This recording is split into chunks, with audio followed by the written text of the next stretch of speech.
So something a lot of people have been talking about recently is improving muscle recovery, how we can actually improve our ability to come back session to session and just kick ass every time. So one very simple thing that I believe in, that I think you guys would benefit from, is training muscles with a little bit less length. So obviously, as we know, we have our stretch, we have our contraction, right? And where most of the muscle damage occurs, which makes it harder to recover from our sets, where most of the muscle damage occurs is going to be at this stretch here, where we're fully extended at the top. So a good way to sort of think about this is, if your muscle that you're training really does not benefit from stretch-mediated hypertrophy or being trained in the stretch, if your muscle really does not benefit from it, then there's not much of a reason to fully accentuate or over-bias the stretch. So something to think about is with the upper back, based on the length-tension relationship, how the sarcomeres are actually lined up, it is not really possible to get those stretch-mediated gains. So you're gonna wanna really just train your upper back through a normal full range of motion, and it wouldn't really make sense to come here and do these long dramatic pauses and all that kind of stuff. It just wouldn't. So when you guys watch me do my set here, this is a very standard sort of tempo and pacing, but just take a notice of how I'm kind of performing this movement. I'm not like holding the stretch at the top, because certain muscles simply don't need it. They don't benefit from that. So let's take a look at how I do this here. And again, you know, there are certain muscles that really do. If you have, like, you know, chest, quads, calves, most of the lower body really does benefit from being trained in the stretch, but certain muscles don't, and really most of the back does not. So let's take a look at our set here. We got 180 on this machine that I really do like. Focus on trying to get as much retraction as I can. Fixing up my form on this recently, and here we go.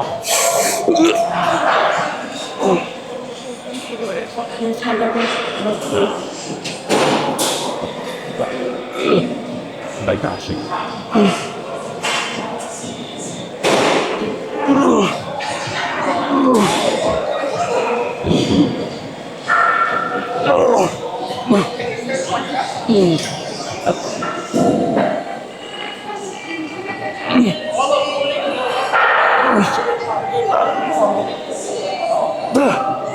Okay. All right.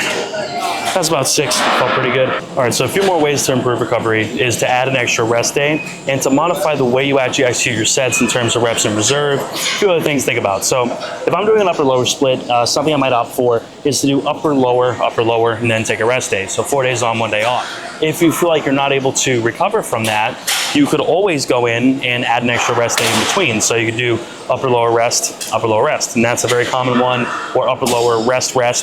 There are a bunch of different ways to do this. I feel like it really depends on your preference. For me, if I know I'm going in to do 4 days on my first upper day, so say I'm on Monday, I'm gonna go in and I might not do, I'm not gonna do failure probably on any sets. I might do 0 RIR on the second set of some of my exercises, might leave some exercises at 1 RIR, really just depends. But if I know I have an extra rest day, so I'm doing upper-lower rest, I might gun it a little bit more. I might put a little bit more into certain sets. Maybe I'll push for that last rep and not get it.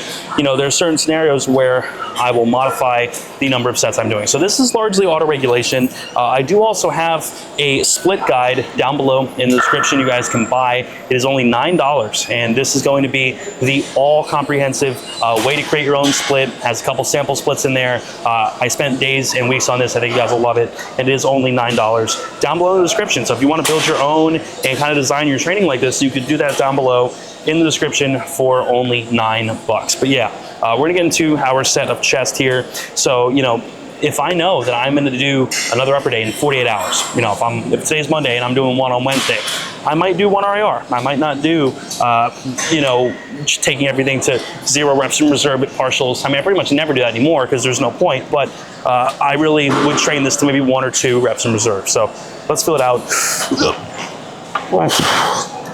I don't like how these Nautilus machines are like separate like this. I don't like that aspect of them. They're very good otherwise, but they're a little janky. Here we go.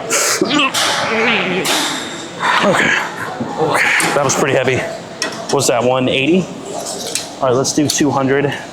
Make 200 our working weight. We're gonna rest a little bit before we hop into our working set. So that was 180 for a few there. Felt pretty nice. So just gonna rest a little bit and then hop into our working set. So that feels pretty good. I definitely like that. The only thing I don't like, again, is the fact that these 2 handles are separate. But anyways, very good. So here we go. All right. One working set. Here we go. One set, gotta make it count. Got to make it count. Have to make it count. Okay.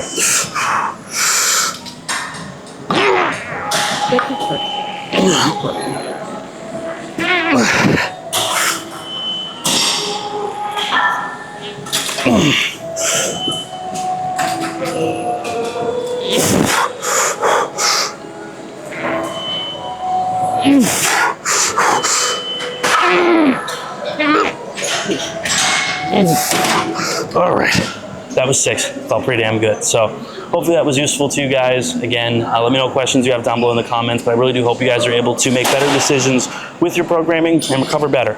You have the obvious things like your sleep, not doing too many sets. Those things are pretty obvious. I talk about those in a lot of other videos, but if you really can get your reps in reserve down where you're not doing that very last taxing, ultra fatiguing rep that comes from the end of your sets, if you're not able to do that really taxing rep, that one rep before failure that really wipes you out, causes a lot of muscle damage, makes it harder to recover. If you're not doing that, you're not like hyper deep stretching on everything where you're just generating all this random muscle damage for nothing, where you're doing 8-second long eccentrics.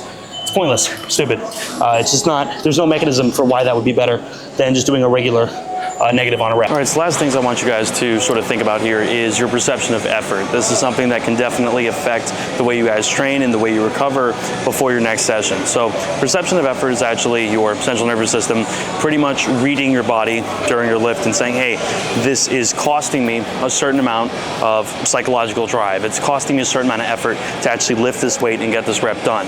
Now, our goal is to limit our perception of effort as best possible so that we can train really hard, but when we leave, we're not like wiped, gassed to where we have all the CNS fatigue, our nervous system's just totally shot, and that's not the goal. We don't want that.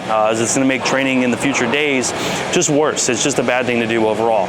If you start out your session like yelling and screaming on like a tricep extension and getting all like in your feels before you do it, probably not a good idea, because if you're doing that for a tricep extension, are you really going to have much left in the tank when you're doing like back rows or chest press or something like really demanding? Probably not. So I'm not saying you don't have to get in the zone sometimes. Maybe it could help a little bit, especially if you have like passion before you're training, but I wouldn't be doing that all the time. There's no reason to like get on a squat and like start banging your head and shit. I used to do that a long time ago, completely unnecessary. A couple other things that sort of increase your perception of effort is exceptionally long eccentrics. So I'm in the process right now of warming up for my SLDL right here, and as you guys can see, I'm just gonna throw around 135 just so you guys kind of get an example. I'm warming up here for my SLDL, right?